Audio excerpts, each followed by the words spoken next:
السلام عليكم ورحمة الله وبركاته.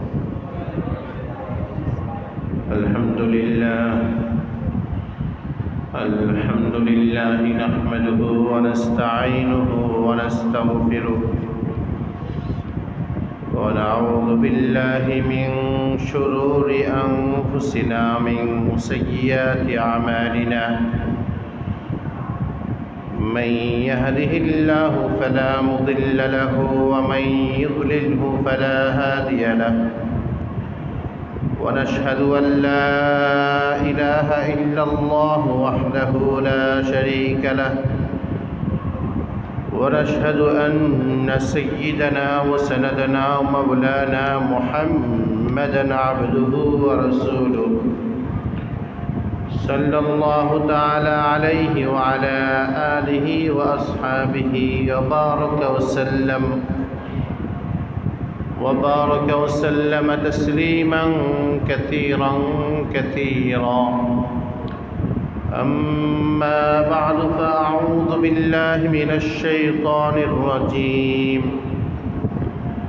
بسم الله الرحمن الرحيم.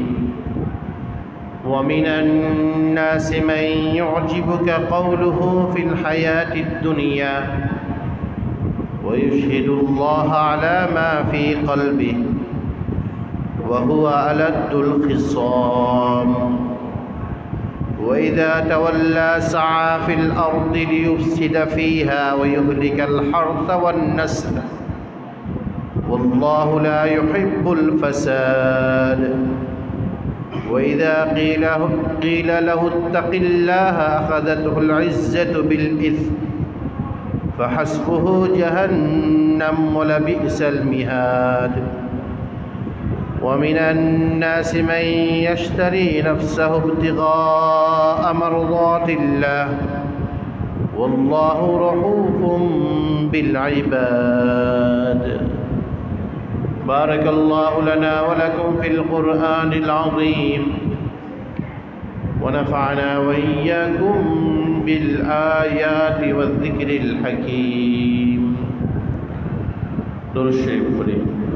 اللهم صل على محمد وعلى آل محمد كما صليت على إبراهيم وعلى آل إبراهيم إنك حميد مجيد.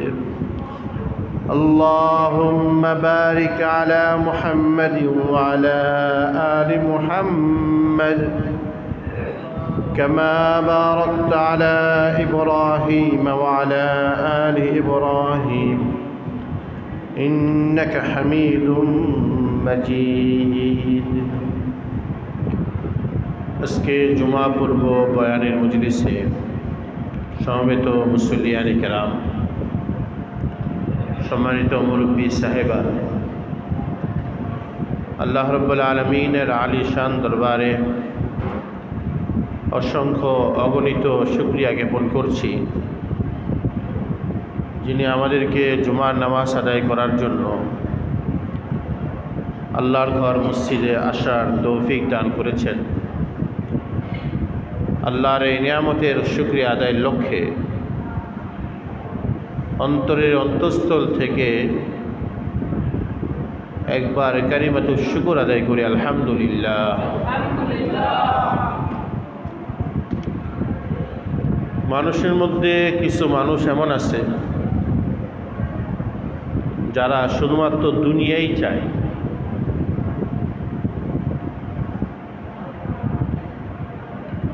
তারা যখন আল্লাহর কাছে দোয়া করে হাত উঠায়, তখন হাত উঠাইলে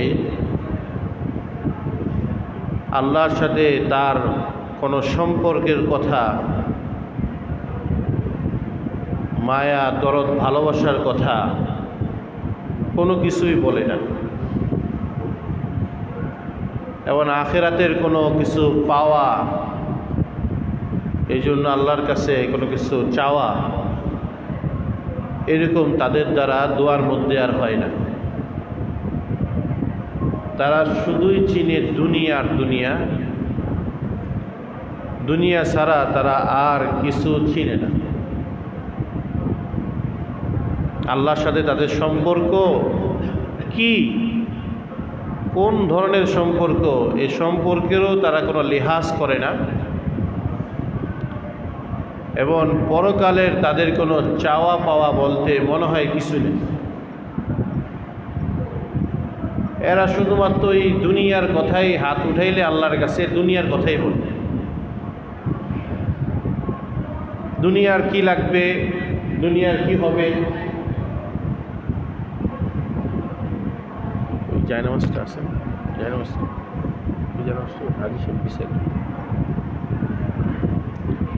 দুনিয়ার কি লাগবে, দুনিয়ার কি দরকার, এইগুলো নিয়ে তাদের সারা জীবন চিন্তার ভাবনা। দুনিয়া ছাড়া তাদের আর কোনো চাওয়া নেই, কোনো পাওয়া নেই, কোনো কিছু নেই, শুধু দুনিয়াই চায়, আর কিছু চায় না।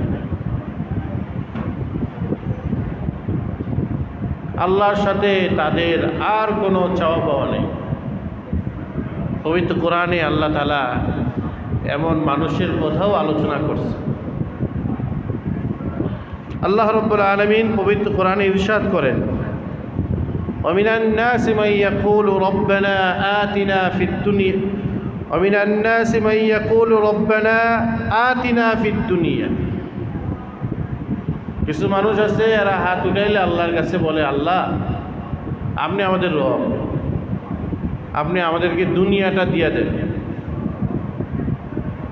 দুনিয়াতে আপনি আমাদেরকে দেন। তার যখন যেটা লাগে তখনই সেটা আল্লাহর কাছে বলে। দুনিয়ার সম্পদ লাগবে আর হাত উঠাইলে আল্লাহর কাছে সম্পদ চায়।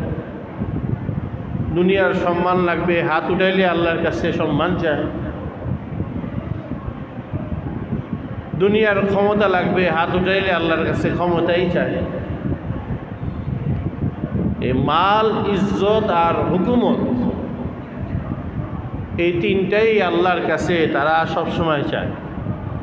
আল্লাহ বলেন যে এমন মানুষ তারা যখন আমার কাছে চায়, আমিও তো তাদের আল্লাহ, আমিও তো তাদের কি আল্লাহ।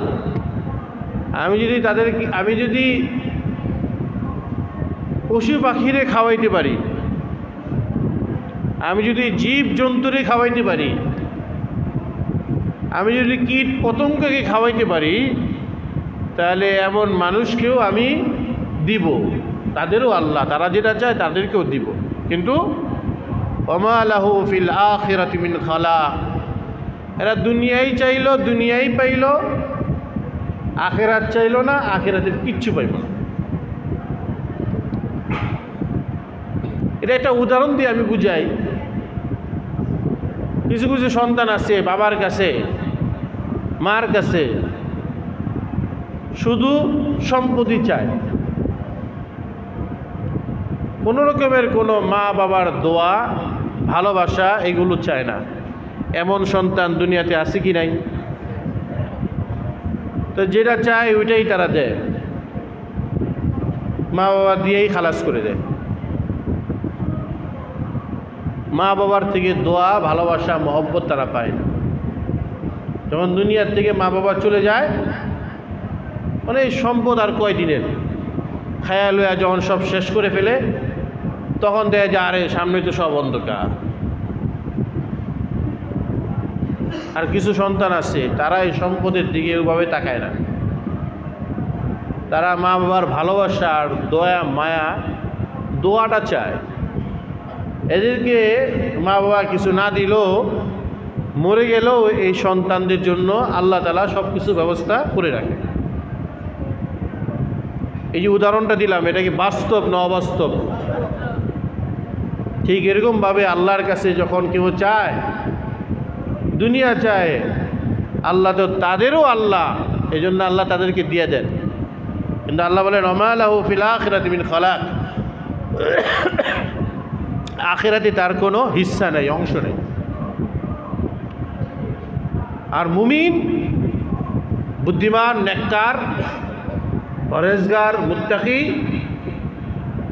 তারা আল্লাহর কাছে দুনিয়াও চায়, আখিরাতও চায়। দুনিয়ার সবটা চায় না, আখেরাতের সবটা চায় না। দুনিয়ার ভালোটা চায়, আখেরাতের ভালোটাও চায়। তারা আল্লাহর কাছে কিভাবে দোয়া করে? তারা দোয়া করে রব্বানা আতিনা ফিদ দুনিয়া হাসানা, হে আল্লাহ আপনি আমাকে দুনিয়াতে দেন, যেটা ভালো এটা দেন। দুনিয়ার মধ্যে সব যদি দিয়া দেন, কোনটা আমার জন্য ভালো কোনটা মন্দ এটা তো আপনি বুঝবেন। আমার জন্য কোনটা বেটার হবে, আপনি আমার রব, পালনকর্তা, সৃষ্টিকর্তা, আপনি সব জিনিসের ভালো মন্দ বুঝেন। रब्बना आतिना फिद दुनिया हसना, अय हमारे परवरदिगार हमको दीजिए दुनिया में खूबी, আপনি আমাদেরকে দুনিয়ার ভালোটা দেন। ওয়াফিল আখিরাতি হাসানা, আবার আখিরাত মে খুবই, আখিরাতের মধ্যে যেটা ভালো সেটা দেন। মুফাসসিরিন যারা কোরআনের আলেম তাদেরকে বলা হয় মুফাসসির। মুফাসসিরিনরা এর ব্যাখ্যা এইভাবে লেখেন, দুনিয়ার ভালো মানে দুনিয়ার ভালো হলো সে নিজে নেককার। যখন আমি আল্লাহর কাছে বলবো আল্লাহ আপনি আমার দুনিয়ার ভালোটা দেন, তখন আল্লাহ তাকে নামাজি বানাইবে, নেককার বানাবে। দুনিয়ার ভালোটা হলো তার স্ত্রী নেককার, দুনিয়ার ভালোটা হলো তার সন্তান নেককার। সন্তান আলেম হওয়া জরুরি না, আলেম হতে হবে এমন কোনো কথা নেই, কিন্তু নেককার হতে হবে, নামাজি হতে হবে। দুনিয়ার ভালোটা হলো তার বন্ধু বান্ধবরা নেককার,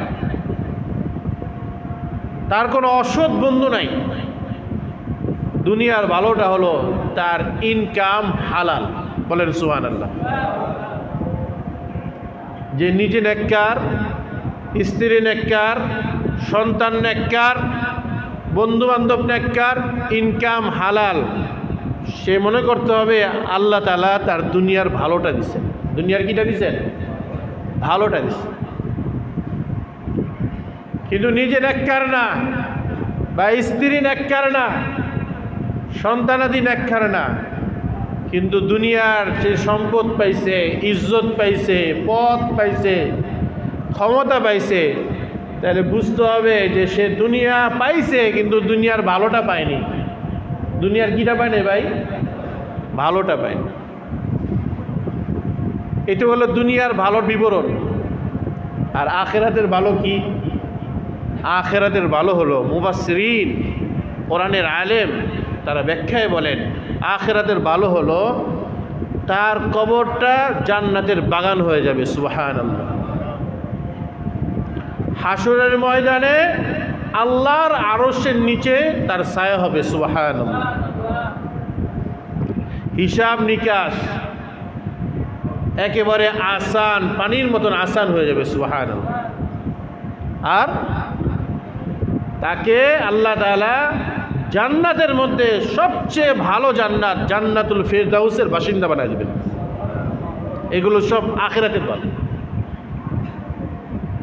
এই জন্য আল্লাহর কাছে শুধু দুনিয়ার দোয়া করা যাবে না। দুনিয়ার দোয়া করব, দুনিয়ার ভালোটার দোয়া করব। আল্লাহর কাছে চাইব দুনিয়া, কিন্তু কোন দুনিয়া? যেটা ভালো সেটা দোয়া চাই। আর আখিরাতের মধ্যে যেটা ভালো সেটা দোয়া চাই। আমার সাথে সাথে এই দোয়াটা মুখস্থ করেন, রব্বানা আতিনা ফিদ দুনিয়া হাসানা ওয়া ফিল আখিরাতি হাসানা ওয়া কিনা আযাবান নার। এই দোয়ার মধ্যে একটা অংশ হলেই দুনিয়া আখিরাতের ভালোটা দিবেন, আর আমাকে জাহান্নামের শাস্তি থেকে আপনি আল্লাহ আমাদেরকে রক্ষা করুন। জাহান্নামের শাস্তি থেকে রক্ষা পাওয়ার জন্য দুনিয়াতে এক একজন এক এক লাইনে দ্বীনের মেহনত করে। দ্বীনের মধ্যে কত শাখা উপশাখা আছে। দিন ধর্মের কত কাজ আছে, একা একজন সব কাজ করতে পারবে না। সব কাজ করনেওয়ালা জামাত শুধুমাত্র সাহাবায়ে কেরাম। কারা বলেন, কারা? সাহাবায়ে কেরাম একসাথে সব ছিলেন, একসাথে সব কাজ করনেওয়ালা জামাত একমাত্র সাহাবায়ে কেরাম। এছাড়া শাখা পোশাখা হয়ে যাবে। এই শাখা পোশাকার অনুসারীরা, এক এক কাজের মেহনতকারী ব্যক্তিরা, তাদের মূল টার্গেট কি? ওয়াকিনা আযাবান নার, জাহান্নামের শাস্তি থেকে রক্ষা পাওয়া। কেউ তালিমের লাইনে আছে, ছাত্রদেরকে কোরআন হাদিস পড়াইতেছে, উদ্দেশ্য জাহান্নামের আযাব থেকে রক্ষা পাওয়া। কেউ দাওয়াতের তাবলীগের লাইনে আছে, অমুসলিমদেরকে দাওয়াত দেয় কালিমা আনার জন্য, মুসলমানদেরকে দাওয়াত দেয় নামাজ রোজা ইসলাম পালন করার জন্য। এই যে দাওয়াতের লাইনে তাদের মেহনতের মাকসাদ কি? ওয়াকিনা আযাবান নার, জাহান্নাম থেকে মুক্তি। কেউ তাজকিয়া, আত্মশুদ্ধি, আত্মের পরিমার্জন, পীর মাশায়েখদের দরবারে ঘোরাফেরা করে, হক্কানি সিলসিলা বাড়ানোর জন্য মেহনত করে। এটার উদ্দেশ্য কি? ওয়াকিনা আযাবান নার, জাহান্নাম থেকে মুক্তি। কেউ বা জিহাদ, কাফেরের মোকাবেলায় যুদ্ধ করে, অস্ত্র নিয়ে যুদ্ধ করে, রণাঙ্গনে নিজের জান, মাল তো দেয়, জানও দিয়ে দেয়। উদ্দেশ্য কি? ওয়াকিনা আযাবান নার, জাহান্নাম থেকে মুক্তি। দিনের যত শাখা পোশাখা আছে, এই শাখা পোশাখায় যারাই খেদমত করবে তাদের উদ্দেশ্য হবে জাহান্নাম থেকে মুক্তি। এই জন্য না দল ভারী করা, এই জন্য না কাফেলার সদস্য ভারী করা, এই মাকসাদ না। মাকসাদ এইটা, মানুষ যতটুকু বাড়ার আল্লাহর ইচ্ছা বাড়বে, কিন্তু উদ্দেশ্য আমার এটা, এই মেহনত, দিনের এই মেহনত করার উদ্দেশ্য হলো জাহান্নাম থেকে মুক্তি। এটা হলো উদ্দেশ্য। এই জন্য আল্লাহ তাআলার কাছে দোয়া করা। আমার সাথে বলেন, রব্বানা আতিনা ফিদ দুনিয়া হাসানাহ ওয়া ফিল আখিরাতি হাসানাহ ওয়া কিনা আযাবান নার। এটাকে বলা হয়েছে জামিউদ দোয়া। এক দোয়ার মধ্যে সব আছে, একের মধ্যে সব, একের মধ্যে সব। যদি আপনি কোনো সময় দোয়া করার ব্যস্ততার কারণে দোয়া করতে না পারেন, আল্লাহর কাছে দোয়া করতে না পারেন, অথবা ধরেন যে আপনি হাত উঠাইতে পারতেছেন না, যে পরিবেশে হাত উঠানোর পরিবেশটা নাই, আপনার মনে চাইতেছে আল্লাহর কাছে কিছু একটা চাইবেন, আল্লাহর কাছে কিছু একটা বলবেন। কারণ বলার তো অনেক কিছু আছে, একসাথে এতগুলো খণ্ডন কইরা কইরা বলাও যায় না, মনে থাকে না। সব কথা কি মনে থাকে? সব কথা মনে থাকে না। কোনটা লাগবে অনেক সময় এটাও আমরা নিজেরাও বলতে পারি না। অনেক কিছু লাগবে, সদাই করতে বাজারে গেছেন, লিস্টি কইরা গেছেন, তারপর দেখা যায় অনেক কিছু আনার পরও কোনটা জানি লিস্টির থেকে ফাঁক রয়ে গেছে, আনতে পারেন নাই। এরকম হয় কি হয় না? আল্লাহর কাছে দোয়া করছেন, শেষে দোয়া শেষ করে ফেলছেন, তখন আপনি বললেন আল্লাহ দোয়া তো শেষ, তখন আবার আরেকটা জিনিস মনে পড়ছে, আবার হাত উঠাইবেন। কেমনে হাত উঠাইবেন? এই জন্য সংক্ষেপে দোয়া মুখস্থ এটা করবেন। যখনই আপনার মনে চাইবে আল্লাহর কাছে বলবেন, অত বিস্তারিত বলার দরকার নেই। আল্লাহ হলেন অন্তর্যামী, আলিমুল কুলুব, অন্তরের ভিতরের সব কিছু আল্লাহ তাআলা জানেন। আপনি মুখ দিয়ে বলতে পারতেছেন না, আপনার স্মরণে আসতেছে না, কিন্তু আপনার দিলে কি চায় এটা কিন্তু আল্লাহ বুঝে। মুখে আসতেছে না, দিলে চাচ্ছে, এটা আল্লাহ বুঝে। আল্লাহ কিন্তু সেটা বুঝে আপনাকে দিয়ে দিবেন। এই জন্য আপনাকে ভেঙে ভেঙে আলাদা করার দরকার নেই। আল্লাহ আমার 1 কোটি টাকা লাগবে, আল্লাহ আমার অমুক পদ দলের পদ লাগবে, আমার এই ক্ষমতা লাগবে, এত কিছু বলার দরকার নেই। সংক্ষেপে আল্লাহর কাছে জামিউদ দোয়া, একের মধ্যে সব কিছু আল্লাহ তাআলা ঢেলে দিচ্ছেন, এটা পড়বেন। রব্বানা আতিনা ফিদ দুনিয়া হাসানা ওয়া ফিল আখিরাতি হাসানা ওয়া কিনা আযাবান নার। এই দোয়াটা পড়তে আপনার 1-2 সেকেন্ড লাগে, 1-2 সেকেন্ড। এই যে ভূমিকম্প হয়, ভূমিকম্প হয় না ভাই? কত ভূমিকম্প হয়, কোনো দোয়া মনে পড়তেছে না, আপনি এটাই পড়েন, রব্বানা আতিনা ফিদ দুনিয়া হাসানা ওয়া ফিল আখিরাতি হাসানা ওয়া কিনা আযাবান। মৃত্যু যখন আসবে তখন এটা কোনোভাবে আটকানো যাবে না। ইযা জা আজালুহুম লা ইস্তাখিরুনা সাআতা ওয়া লা ইস্তাকদিমুন। যখন সময় আসবে আর পিস হবে না, টাইম মতো সব হয়ে যাবে। অকাল না, কালেই হয়ে যাবে, যেটা যে কাল সেটা সেই কালেই হয়ে যাবে। মৃত্যু ঠেকানোর মতন কোনো যন্ত্র পৃথিবীতে আবিষ্কার হয় নাই, হবেও না। কিন্তু যখনই কোনো সমস্যায় পড়বেন এই দোয়াটা পড়বেন, রব্বানা আতিনা ফিদ দুনিয়া হাসানা ওয়া ফিল আখিরাতি হাসানা ওয়া কিনা আযাবান নার। আমি বলছি দুনিয়াতে যত মেহনত আছে দিনের, সমস্ত মেহনতের মূল মাকসাদ হলো নিজে এবং মেহনতকারী সাথীরা এরা সবাই যেন জাহান্নাম থেকে মুক্তি পায়। কিন্তু অনেক সময় আমরা মূল টার্গেট ভুলে ফেলি, মূল টার্গেটকে আমরা ভুলে যাই, আমরা শাখা পোশাকা নিয়ে চিন্তায় ব্যস্ত, আসল যে মাকসাদটা ওই মাকসাদটা আমাদের মাথায় থাকে না।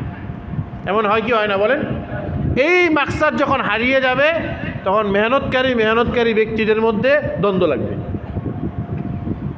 মেহনতকারী ব্যক্তিদের মধ্যে অশান্তি সৃষ্টি হবে। কেন? তারা মূল টার্গেট তারা হারিয়ে ফেলছে।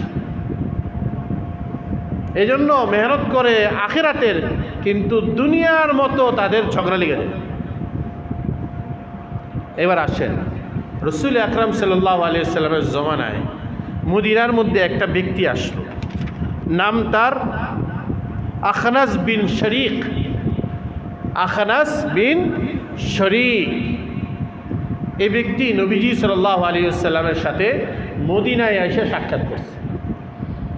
সাক্ষাৎ করে সে অনেক মালদার, পয়সাওয়ালা মানুষ, সমাজের মধ্যে অনেক সম্মানিত মানুষ, ইজ্জতওয়ালা মানুষ, এবং তার ভাষা, সাহিত্য কথা, তার কথা বলার স্টাইল এটা অসাধারণ। আল্লাহ তাআলা তাকে সম্পদও দিছেন, সম্মানও দিছেন, তার মুখের ভাষাও সুন্দর করছেন। সে রাসূল আকরাম সাল্লাল্লাহু আলাইহি ওয়াসাল্লামের কাছে আইসা, নবীজির কাছে আইসা সে দিন দুনিয়া সম্পর্কে কিছু কথা বলতেছে। কথা বলে সে নিজেকে পেশ করে যে আমি মুসলমান, এবং সে যে মুসলমান, আখনাস বিন শরীক, সে নিজে মুসলমান হিসাবে সে সাক্ষী হিসাবে আল্লাহকে সাক্ষী বানিয়েছে। সে মুখে শুধু কালিমা পড়ছে এমন না, সে বলে যে আমার অন্তরে যে কালিমা আছে এটা কিভাবে মানুষকে বলবো, অন্তরটা তো আর দেখানো যায় না। তা আমি যে মুমিন, ঈমান আছে আমার অন্তরে, এটা সাক্ষী স্বয়ং আল্লাহ। তার এই সমস্ত সুন্দর সুন্দর মিষ্টি মিষ্টি কথা আল্লাহর নবীর দিলের মধ্যে রেখাপাত করছে। আল্লাহর নবী তাকে কাছে টেনে নিছেন। সুন্দর কথা, মিষ্টি কথা, আল্লাহ রসুল তাকে কাছে টেনে নিছেন। চিন্তা করছেন যে বড় মালওয়ালা মানুষ, বড় সম্মানওয়ালা মানুষ, বড় সুন্দর বাতুল কথা বলতে পারে, সে নিজেকে মুমিন বলছে এবং ঈমানের সাক্ষী হিসাবে আল্লাহকে পেশ করছে। আল্লাহ নবী তাকে নিজের কাছে বসাইছে সাহাবায়ে কেরাম দেখতেছেন কয়েকদিন ধরে নিজের কাছে, কিন্তু এই লোকটা আসলে মুসলমান নয়। যে লোক মুসলমান বলে মুখে স্বীকার করে ভিতরে কুফরি থাকে, একে কি বলে? একে বলা হয় মুনাফিক। একে কি বলে? মুনাফিক। নিজে মুমিন বলে পরিচয় দেয় অথচ ভিতরে ঈমান নাই, একে বলা হয় মুনাফিক। আর কাফের কে? যে ঘোষণা দিয়েই বলে যে আমি ঈমান আনি নেই, এই কাফের। তো কাফের তো বোঝা যায় নিজেকে কাফের বলতেছে, মানে নিজেকে বিধর্মী বলতেছে, অমুসলিম বলতেছে। মুসলমানও তো বোঝা যায়, কিন্তু মুনাফিক এটা কিভাবে বুঝবেন? রাসূল আকরাম সাল্লাল্লাহু আলাইহি ওয়াসাল্লাম প্রাথমিক অবস্থায় বুঝতে পারেন নাই যে এই লোকটা মুনাফিক, নবীজির কাছে বসেছে। কিন্তু এই লোকটার অভ্যাস হলো নবীজির দরবার থেকে যখন উঠে যায়, রাস্তা দিয়ে যায়, আর ডাইনে বামে যত ফসল আছে মানুষের ফসল, এই ফসলি গাছগুলো এগুলো কাটতে থাকে, কেটে ফেলে। হয়তো খেজুর গাছ, খেজুর হয় ওখানে খেজুর গাছ কেটে ফেলতেছে, অথবা অন্য কোনো ফসল আছে এই ক্ষেত খামারি সব কেটে নষ্ট করে ফেলে। এবং মানুষের যত গবাদি পশু আছে, গাধা, এগুলো দেখলে কোপ দিয়ে মেরে ফেলে, ঘোড়া, গবাদি পশুগুলো মেরে ফেলে। তো মুমিন তেমন হতে পারে না যে রাসূলুল্লাহর সামনে এসে ঈমানের কথা বলবে, দুনিয়ার অসারতার কথা বলবে, আর বের হয়ে মানুষের ক্ষতি সাধন করবে। মুমিন তো এমন হতে পারে না। তখন সাহাবায়ে কেরাম যখন বলতেন ইত্তাকিল্লাহ, আল্লাহকে ভয় করো, তখন সে আল্লাহকে ভয় করার পরিবর্তে তার ডিমান্ড, সে যে অনেক সম্মানিত, অনেক মালওয়ালা, এই কারণে সে ওই অন্যায় কাজ থেকে ফেরত আসার পরিবর্তে সে উল্টা আরও জিদ করে, মানুষের আরও ক্ষতি সাধন করে। এর সম্পর্কে আল্লাহ তাআলা কোরআনে কারীমের আয়াত সূরা বাকারার 104 নম্বর আয়াত আল্লাহ তাআলা নাজিল করছেন। 4-5 নম্বর আয়াত, 4, 5, 6 তিনটা আয়াত নাজিল করছে। ওয়ামিনান নাসি মান ইউজিবুকা কাউলুহু ফিল হায়াতিদ দুনিয়া, আল্লাহ বলেন হে নবী, মানুষের মধ্যে কিছু মানুষ এমনও আছে দুনিয়া সম্পর্কে যার মুখের কথা আপনাকে আকৃষ্ট করেছে। আখনাস বিন শরীক সে দুনিয়া সম্পর্কে আপনার সামনে যে বিবরণ দিছে এবং নিজেকে মুসলমান বলে পরিচিত করছে, সাক্ষী হিসাবে আল্লাহকে পেশ করছে, এর কথা আপনার কাছে খুব আকৃষ্ট মনে হয়েছে, সুন্দর ভাষা, মিষ্টি ভাষা ব্যবহার করেছে। মানুষের মধ্যে কিছু মানুষ এমন আছে দুনিয়ার ব্যাপারে যাদের বক্তব্য আপনাকে মনোমুগ্ধ করেছে, আকৃষ্ট করেছে। ওয়ায়ুশহিদুল্লাহ আলা মা ফি কলবি, শুধু আকৃষ্ট করেছে এমন না, সে তার নিজের কলবে ঈমান আছে, এই ব্যাপারে সে আল্লাহকে সাক্ষী বানাইতেছে। আরে আল্লাহকে সাক্ষী বানাইলে কার দিল না গলে যাবে? আমি যদি আল্লাহকে সাক্ষী বানিয়ে আপনার কাছে কোনো ধোঁকাবাজি করি, আপনি বলেন যে মুমিন মানুষ, আলেম মানুষ, মুফতি সাহেব আল্লাহকে সাক্ষী রেখে বলছে, আর তো কিছু লাগে না, আর কথাই তো অনেক যথেষ্ট। সে নিজে আইসা মালদার মানুষ, সম্মানিত মানুষ, খুব সুন্দর ভাষা, এত ভদ্র মানুষ, সভ্য মানুষ, আইসা আল্লাহকে সাক্ষী বানতেছে, আল্লাহ রসুলের দিলও গলে গেছে। আল্লাহ বলেন ওয়াহুয়া আলাদ্দুল খিসাম, আপনি জানেন আপনার যত বিরোধী ব্যক্তি আছে, আবু জাহেল ছিল, আবু লাহাব ছিল, মদিনাতে আব্দুল্লাহ ইবনে উবাই ইবনে সালুল আছে, ইহুদিরা আছে, খ্রিস্টানরা আছে, মুশরিকরা আছে, আপনার যত বিরোধী মানুষ আছে তাদের মধ্যে সবচেয়ে ভয়ানক বিরোধী মানুষ হলো এটা, এই মুনাফিক। কাফিরের চেয়েও ভয়ানক হলো মুনাফিক। এই মুনাফিক হলো সবচেয়ে ভয়ানক। সে অতি সবচেয়ে বেশি ঝগড়াটে আপনার বেলায়, সবচেয়ে বেশি বিরোধীকারী আপনার। ওদের বিরোধিতা তো প্রকাশ্যে, আর এর বিরোধিতা তো গোপনে। এই গোপনে গোপনে বিরোধিতা করে। আল্লাহ তাআলা আমাদেরকে এই সমস্ত বালা মুসিবত থেকে হেফাজত করেন। আল্লাহ বলেন ওয়াইদা তাওয়াল্লা সাআফিল আরদি, এই লোকটা যখন মজলিস থেকে উঠে যায়, নবীর দরবার থেকে উঠে যায়, সাআফিল আরদি, জমিনে ঘোরাফেরা করে, টার্গেট থাকে কি লিউফসিদা ফিহা, জমিনে যত ক্ষেত খামারি আছে এগুলো সব নষ্ট করবে, মানুষের মাল নষ্ট করবে, মানুষের বাণিজ্য নষ্ট করবে। ওয়াইউলিকাল হারসা ওয়ান নাসলা, এবং সে এইভাবে বিভিন্ন ক্ষেত নষ্ট করে দেয়, নসল বিভিন্ন গবাদি পশুর প্রজন্ম নষ্ট করে দেয়, গবাদি পশু মেরে ফেলে। ওয়াল্লাহু লা ইউহিব্বুল ফাসাদ, আল্লাহ এই ফাসাদ পছন্দ করেন। বিশৃঙ্খলা, মানুষের গাড়ির উপর হামলা দেওয়া, মানুষের বাড়ির উপর হামলা দেওয়া, মানুষের ব্যবসা প্রতিষ্ঠানের উপর হামলা দেওয়া, আল্লাহ তাআলা এগুলো পছন্দ করেন না, বিশৃঙ্খলা পছন্দ করেন।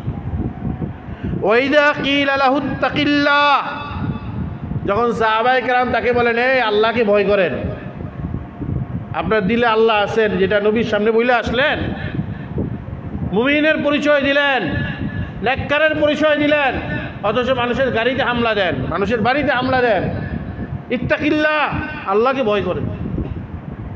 আখাদাতহুল ইজ্জাতু বিল ইসমি, তখন তার ডিমান্ড, তার সম্মান, এটা তাকে আরও বেশি উত্তেজিত করে বিল ইসমি, গুনাহের কাজ করতে। সে চিন্তা করে কিসের আমি আল্লাহকে ডরাব, আমার কি কম আছে, আমার সম্পদ আছে, এটা আছে সেটা আছে, কত কিছু সে চিন্তা করে। ফাহাসবুহু জাহান্নাম, আল্লাহ তাআলা বলেন সে আল্লাহর ভয় তার অন্তরের মধ্যে নাই, এগুলো কাজ করে, সে যত নবীজির কাছে বসুক, নবীর দরবারে বসে পাশে বসে থাকে।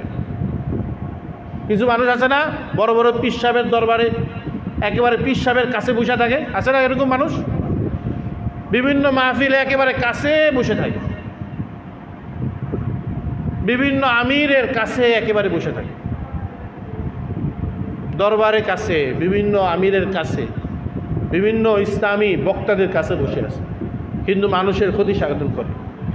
আল্লাহ বলেন এরা যত কাছে যাক, এই লোকটাও আখনাস বিন শরীক, সেও তো নবীজির কাছে বসে থাকে, কিন্তু তার আসল ঠিকানা হলো জাহান্নাম। বলেন নাউজুবিল্লাহ। যত তুমি বিশ্বাবের দরবারে যাও, যত তুমি বরং দিনী মেহনতে একদম স্টেজে বসে থাকো, যত তুমি বড় বড় আলেমদের কাছাকাছি যা বসো, তাদের সোহবতে যা বসো, কিন্তু তোমার দিলে তো ইসলাহের নিয়ত নাই, সংশোধনের নিয়ত নাই, সেখান থেকে বেরোলে মানুষের ইজ্জত নিয়ে টানাটানি, মানুষের সম্পদ নষ্ট করো, যত কিছুই করো, তোমার ঠিকানা কিন্তু জাহান্নাম। তুমি যার কাছে যাচ্ছ তার ঠিকানা জান্নাত, সে জান্নাতে যাবে, তার সঠিক অনুসারীরা তারাও জান্নাতে যাবে। কিন্তু তুমি যে কাছে যাও, যায় মানুষের ক্ষতি করো, তোমার ঠিকানা কিন্তু জান্নাত হবে না। ফাহাসবুহু জাহান্নাম, তার ঠিকানা হবে জাহান্নাম। অবিসাল মিহাদ, জাহান্নাম কত নিকৃষ্টতম বিছানা, জাহান্নাম সবচেয়ে নিকৃষ্টতম আরামের স্থান। বলেন জাহান্নাম কি কোনো আরামের স্থান হতে পারে? কিন্তু আল্লাহ যে বলছেন, এটা এই জন্য বলছেন যে শেষে যে সে আরাম করতে যাবে, সেখানে দেখবে যে এটা আরাম হয় না, উল্টা তার শাস্তি হয়, ওইটাই হলো জাহান্নাম। আর কিছু মানুষ আছে, সাহাবীদের মধ্যে কিছু মানুষ আছে যারা দিল একেবারে পরিষ্কার, তাদের সম্পর্কে আল্লাহ তাআলা কোরআনের আয়াত নাজিল করছেন। একটা আয়াত নাজিল করছেন, সাহাবীর নাম সুহাইবে রুমি। সুহাইবে রুমি, হযরত সুহাইবে রুমি রাদিয়াল্লাহু তাআলা আনহু মক্কা থেকে বের হইছেন, মদিনায় যাবেন, হিজরত করবেন। রাস্তার মধ্যে কাফের বাহিনী তাকে আটকাইছে। এখন তিনি দেখছেন যে কাফের বাহিনী আমাকে এমনভাবে আটকাইছে, আমার জান নিয়ে যাবে। তখন তিনি তার তীর যেখানে রাখে, ধনুক যেখানে রাখে, সেই খাপ থেকে সমস্ত তীরগুলো বের করছে। বের করে উপস্থিত কাফের বাহিনীকে দেখায়, এই যে দেখো এখানে এত শত শত তীর আছে, 1 2 3 4 শত শত তীর আছে। তোমরা এখানে 100 জন আসছো হয়তো, তোমরা জানো তীরন্দাজিতে আমি খুব পাকা। আমি এক একটা তীর মারবো, এক একজনের বুক ভেদ করে বের হবে, আমার একটা তীর মিস যাবে না। এই তীর শেষ হবে, তারপরও যদি তোমাদের মারতে হয়, আমার এই খাপ থেকে তরবারি আছে, তরবারি দিয়ে আমি লড়াই করব। কিন্তু এখনও ইসলামে জিহাদের হুকুম আসে নাই। এখন ইসলামের হুকুম হলো হিজরতের হুকুম। আমি হিজরত করে চলে যাচ্ছি, তোমরা আসছো আমাকে মারার জন্য, কিন্তু আমি তোমাদের সাথে লড়াই করতে পারি না। তারপরে তোমরা যদি আমার উপরে অ্যাটাক করো, তাহলে তো আমি বাধ্য হয়ে করতে হবে। কিন্তু চলো তোমরা আর আমরা একটা সওদা করিনি, আমার জানটা তোমরা না নিয়ে, আমি অনেক সম্পদের মালিক, মক্কার মধ্যে আমার অনেক সম্পত্তি আছে, কোথায় সম্পদ আছে আমি তোমাদেরকে পাতা পাতায় দিই, ঠিকানা বলে দিই, তোমাদেরকে আমি ঠিকানা বলে দিই, তোমরা সেখানে যাও, আমার সব সম্পত্তি তোমরা ভোগ করো, আমাকে জানে ছেড়ে দাও। লড়াই ছাড়া আমি হিজরত করে মদিনাতে চলে যাই। সবাই চলে গেছে, আমিও চলে যাই। হযরত সুহাইব রুমি রাদিয়াল্লাহু তাআলা আনহু নিজের সম্পদ দিয়া, নিজের জান বাঁচাইয়া তিনি চলে গেলেন মদিনাতে।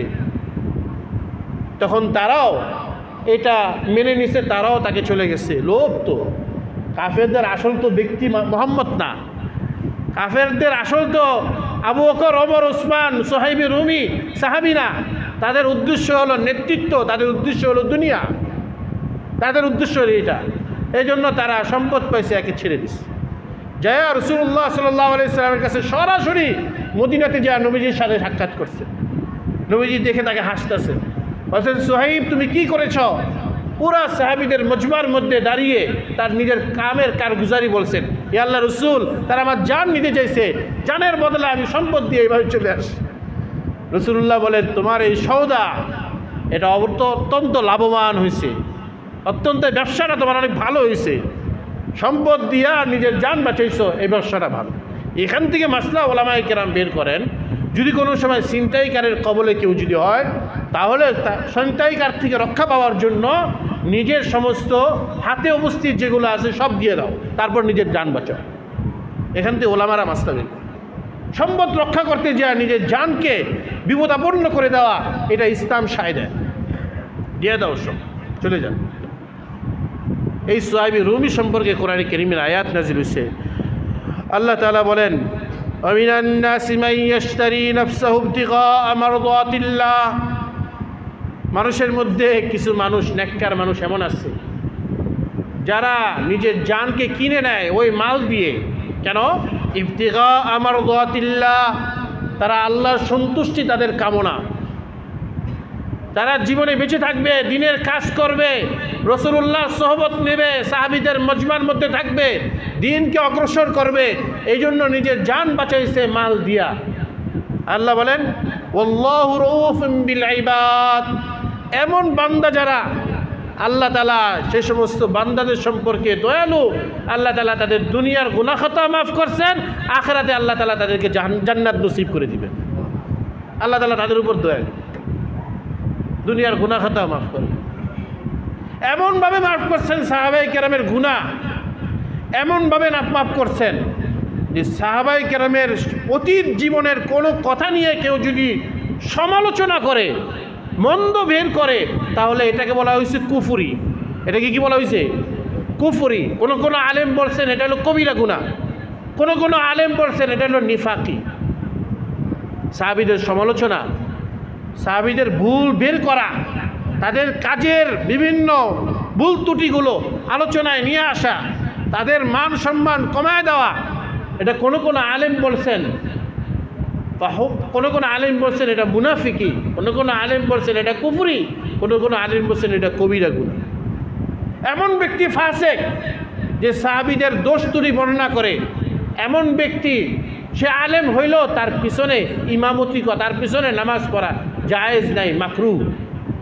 সাহাবীদের সমালোচনাকারী ব্যক্তি। এমন পার্টি করা, যে পার্টিগুলো এই সমস্ত কাজকে উদ্বুদ্ধ করে, এমন পার্টি করাও না জায়েজ।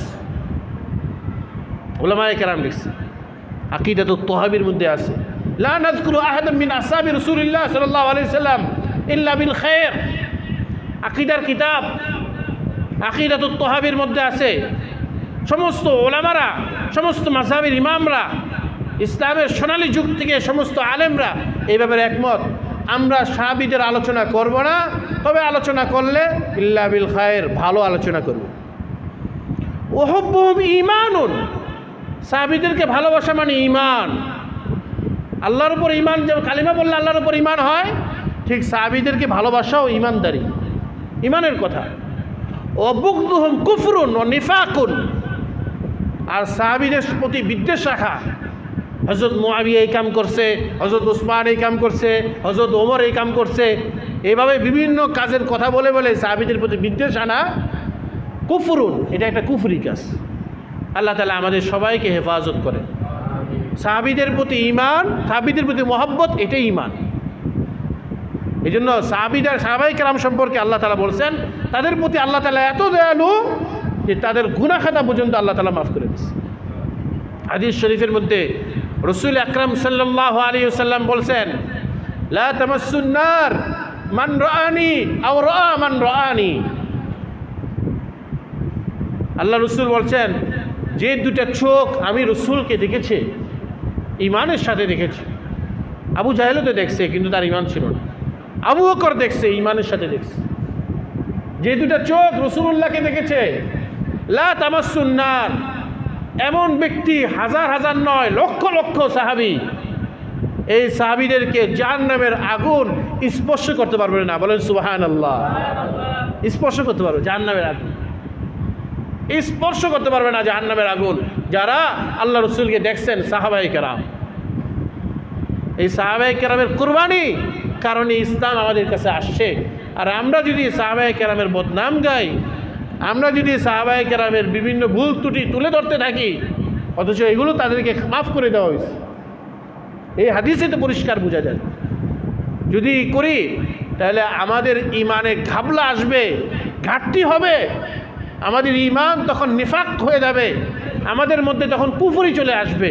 আল্লাহ তাআলা আমাদের সবাইকে হেফাজত করেন। ওয়া আখিরু দাওয়ানা আনিল হামদুলিল্লাহি রাব্বিল আলামিন।